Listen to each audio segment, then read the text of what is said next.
Salam kepada semua. Selamat bertemu dalam talian bagi pelajaran renungan pertengahan minggu kali ini.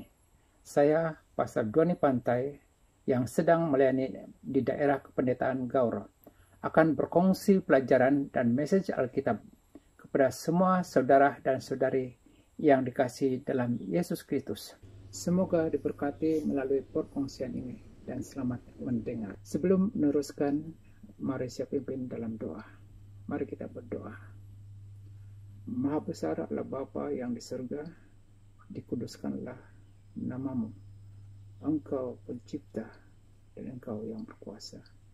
Puji Tuhan.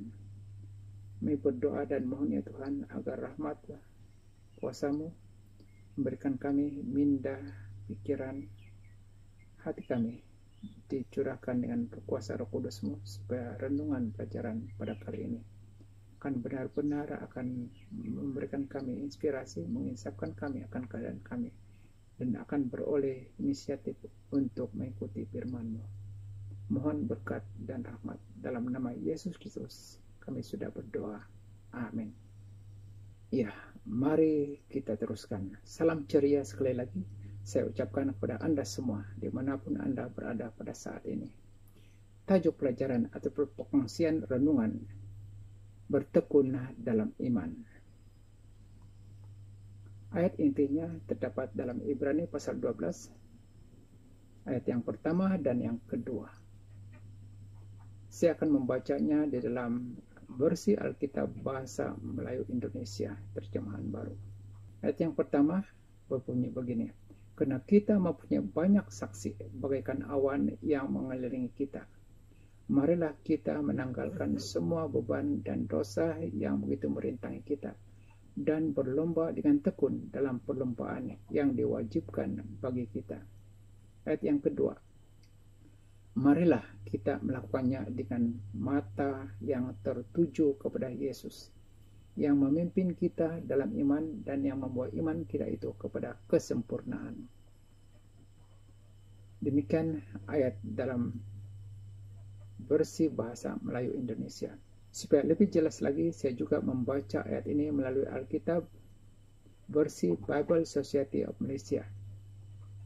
Sedangkan bagi kita, di sekeliling kita ada banyak saksi. Oleh itu, marilah kita buang segala halangan yang menghalang kita dan dosa yang berpaut pada kita. Marilah kita tempuh perlombaan di hadapan kita dengan tekun. Ayat kedua, hendaklah pandangan kita tertumpu kepada Yesus, karena iman kita bergantung kepadanya dari permulaan hingga akhir. Sedikit latar belakang tentang ayat ini. Dalam Ibrani pasal 12 ayat yang pertama dan kedua merupakan message penting dari Rasul Paulus kepada umat Kristen orang Ibrani pada abad pertama masa Kekristenan, sewaktu mereka sedang menghadapi berbagai halangan pada zaman dahulu. Ayat ini juga adalah sebagian daripada perikop yang ditulis dan dikirim oleh Paulus untuk memberi nasihat agar umat Kristen Ibrani harus bertekun dalam iman mereka. Persamaannya pada masa kita sekarang ini, melihat kepada keadaan semasa kita sekarang ini, kita juga sedang berhadapan dengan berbagai rintangan, khususnya kesan global daripada wabak coronavirus COVID-19 ini. Oleh itu, message dalam Ibrani pasal 12 ayat yang pertama dan kedua ini juga sangat penting dan berguna untuk kita. Ada 3 hal yang ditekankan di sini. Yang pertama, marilah kita menanggalkan semua beban dan dosa yang menghalangi kita. Ayat ini antaranya bermaksud mengajak kita agar mengubah gaya hidup kita, memperbaiki cara kita menjalani kehidupan harian kita. Mari kita coba untuk memeriksa cara hidup kita selama ini. Cara kehidupan sendirian, diri sendiri, dan cara hidup sekeluarga bersama dengan teman-teman dan masyarakat. Di mana kurangnya? di mana kesilapan kita selama ini, dan pikirkan punca yang menyebabkan kita sakit, menyebabkan kita bermasalah, menyebabkan kita kekurangan, menyebabkan kita gagal, dan sebagainya. Jadi kesimpulan di sini, memperbaiki hubungan hidup kita dengan Tuhan. Itu yang penting. Hal yang ditekankan yang kedua terdapat dalam frasa ini, yaitu berlomba dengan tekun. Frasa ini memberi motivasi kepada kita semua agar kita mengambil sikap positif dalam menghadapi apapun keadaan semasa yang kita alami sekarang ini. Jangan mudah mengalah atau putus asa. Pupuklah semangat juang dalam menghadapi apapun rintangan hidup kita. Jadi maksudnya, ringkasnya, kehidupan kekristenan kita ibarat suatu perjalanan jauh. Kemenangan yang diambil kira ialah bukan siapa yang mendahului, tetapi siapa saja yang sampai ke garis akhirnya.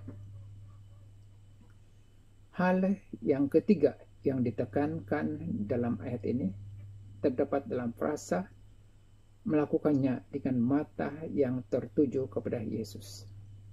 Di sini kehidupan kita harus sepenuhnya disandarkan dan keseluruhannya difokuskan kepada Yesus yang telah menjadi Tuhan dan Juru Selamat kita. Kekuatan iman kita juga harus dipautkan kepadanya. Nah, saudara, ringkasnya di sini penekanan yang ketiga ialah hanya Yesus. Tiada lain yang menjadi motif pekerjaan pelayanan dalam kehidupan kita. Sebelum meneruskan message ayat yang seterusnya, ada satu kisah atau cerita yang saya ingin kongsikan di sini, yaitu seorang pelari maraton yang berasal dari negara Tanzania bernama John Stephen Akhwari.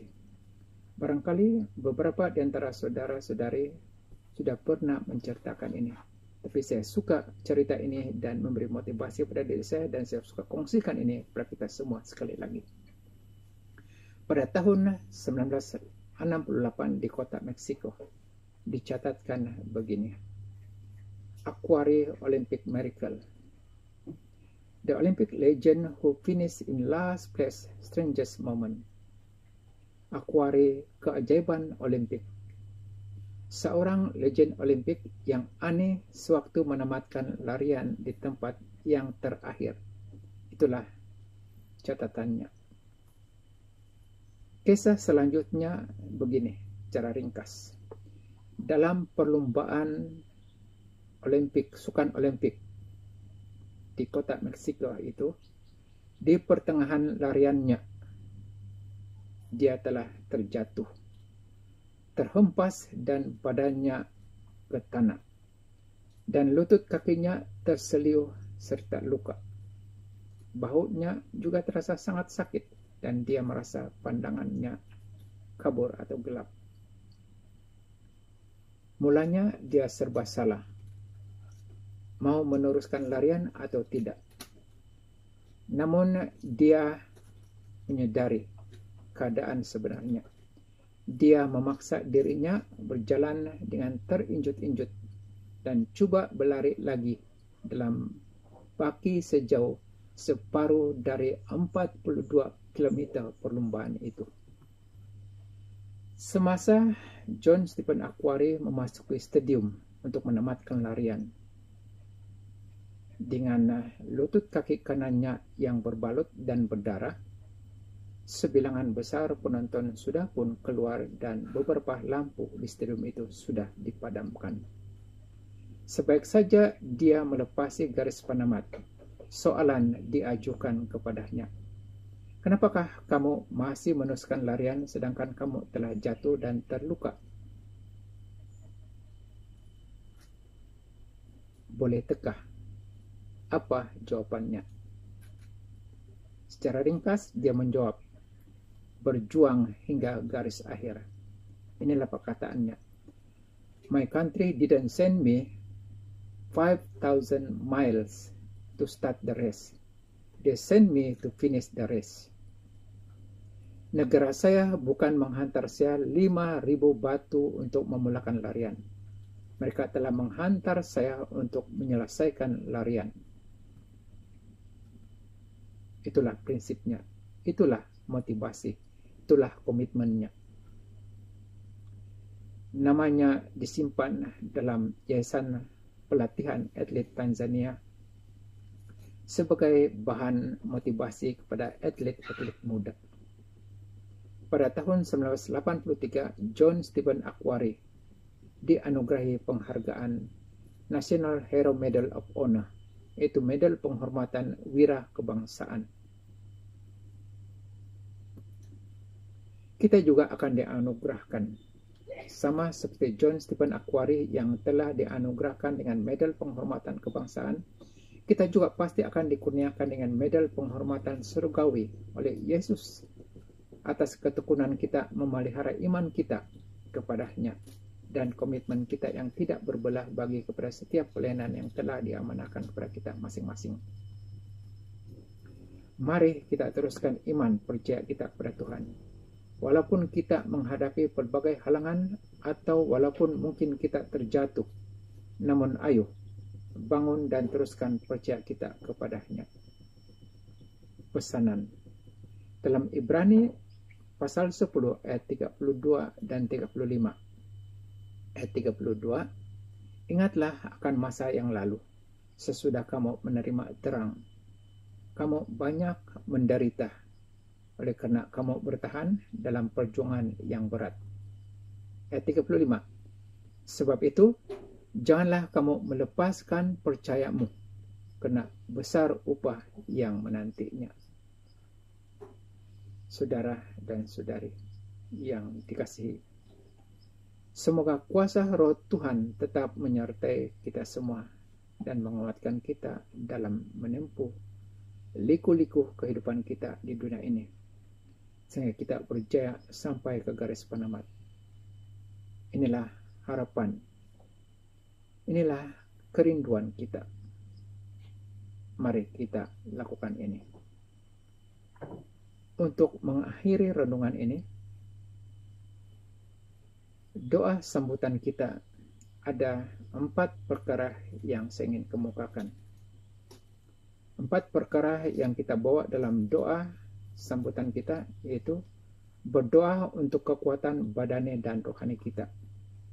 Kedua, berdoa untuk keberhasilan dalam hidup kita dan pelayanan perkabaran kasih Tuhan di tempat di mana kita berada. Yang ketiga, berdoa untuk ketentraman negeri ataupun negara kita, yaitu kebebasan beragama, supaya kita tidak ada sekatan dalam mengamalkan agama kita. Yang keempat, berdoa untuk para petugas di barisan hadapan yang memerangi wabak COVID-19 ini. Mari kita berdoa. Maha besar Allah Bapa yang di surga, Engkau Tuhan, Engkau Allah kami. Sekali lagi kami berdoa dan berserah padamu ya Tuhan. Hanya Engkau pengharapan kami dan tempat sandaran kami. Mohon untuk kekuatan kesejahteraan badani kami. Kami sehat, sentiasa kuat dan bertenaga. Demikian juga dengan rohani kami. Kuasa Roh-Mu Tuhan akan sentiasa memimpin kami, memberikan kami komitmen supaya kami dapat melayani Tuhan dengan kuat, dengan tekun. Tidak mudah jatuh ataupun luntur. Terima kasih juga karena Tuhan terus memberkati kami untuk memberikan keberhasilan dalam usaha-usaha kehidupan kami. Setiap pekerjaan yang kami usahakan, dimanapun, Tuhan memberkati supaya kami dapat berhasil dan mencukupkan keperluan hidup kami.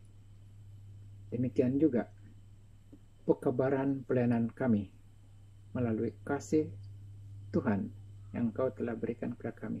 Kami dapat kongsikan kepada mereka yang ada di sekitar kami, supaya kami semua dapat bersedia.